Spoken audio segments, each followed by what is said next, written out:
जी हाँ दोस्तों, आप सभी के लिए एक नई एडवाइजरी आई है जो इस वीडियो में हम अब डिस्कस करने वाले हैं। बहुत ही इम्पोर्टेंट है ये एडवाइजरी आपके लिए।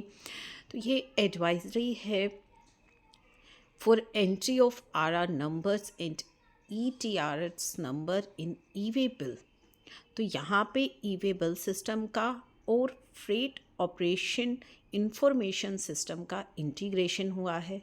ठीक है, अब इसके बाद करना क्या है आपको। The advisory is being issued to inform you that जो आपका फ्रेट ऑपरेशन इंफॉर्मेशन सिस्टम है उसे इंटीग्रेट कर दिया गया है ई-वे बिल सिस्टम के साथ through application programming interfaces use करके। In light of this it is important that taxpayer को अब फॉलो करना है correct process for entering the railway receipt number जो आपका होता है वो ई-वे बिल सिस्टम में। ठीक है, तो करेक्ट प्रोसेस क्या रहेगा एंटर करने का। नाउ नीचे जो है गाइडलाइंस दी गई हैं that will help you avoid any discrepancy या मिसमैच ना हो।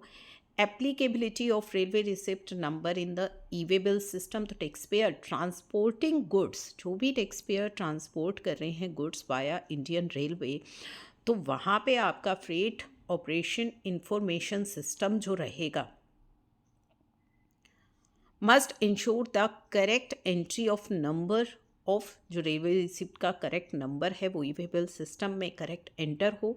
The format for entering the number has been standardize कर दिया गया है to ensure consistency and accuracy. तो एक फॉर्मेट जो है एक स्टैंडर्ड फॉर्मेट हो गया है इसके लिए। Updating the part B of e way bill for rail transportation. तो यहाँ पे अपडेट किया गया है part B for rail transportation. Supplier with pre existing e way bill अगर उनके पास है for goods transported from the factory to railway station and who are subsequently transporting good by rail under FOIS, तो उनको ये स्टेप्स फॉलो करने हैं। अगर आपके पास प्री एग्जिस्टिंग ई-वे बिल है and you are transporting goods from factory to railway station and subsequently transporting by rail under ये जो FOIS है। Update part B of the e way bill आपको अपडेट करना है using multi transport mode option आपको वहाँ पे चूज़ करना है पार्ट बी के अंदर। In the updated section select rail आपको as a mode of transport use करना है and after selecting the option system आपसे मांगेगा, आपको एंटर करना है कॉरस्पॉन्डिंग जो आपकी रेलवे रिसिप्ट नंबर है। Now this is receipt number for FOIS for goods transported via freight operation information system के थ्रू जो गुड्स ट्रांसपोर्ट हो रहे हैं the railway receipt number shall be entered in the following format. तो standardise format आ गया है, तो किस फॉर्मेट में आपको नंबर एंटर करना है। From station code and RR number. If the goods are dispatch from the station, किसी भी स्टेशन से हो रहे हैं और RR नंबर अगर आपका ये है तो पहले आपको स्टेशन कोड लिखना है एंड आफ्टर दैट आपका जो रेलवे रिसिप्ट नंबर है वो लिखना है F, उसके बाद station code and RR number. इस जो है आपको फॉर्मेट में नंबर एंटर करना है।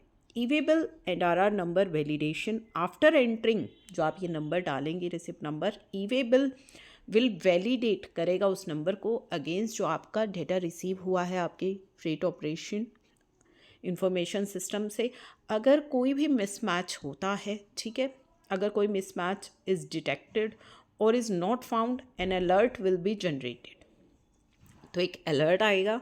It is strongly advise that tax payer ensure the correct entry आप करें ताकि किसी तरह की कोई डिस्क्रिपेंसी ना हो। Importance of accurate entry, it is crucial for taxpayer to ensure RR number is correctly enter हो ई-वे बिल में to allow smooth tracking and verification of goods transported via railway. Accurate entry will also facilitate the validation process, भी सही रहेगा और कोई unnecessary delay या complications आपको आगे चल करके नहीं फेस करनी पड़ेंगी। For further assistance अगर कोई discrepancy आती है, ठीक है, तो आप रेज कर सकते हैं टिकट।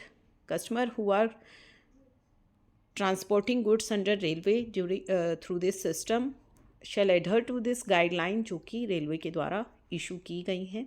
ये काफ़ी इंपॉर्टेंट एडवाइजरी है, इसे शेयर कर दीजिएगा ताकि सभी को ये अपडेटेड जो इन्फॉर्मेशन है वो मिल जाए और आगे चल कर के किसी के साथ कोई भी प्रॉब्लम ना हो, कोई डिले या कॉम्प्लिकेशंस आपके साथ ना हो।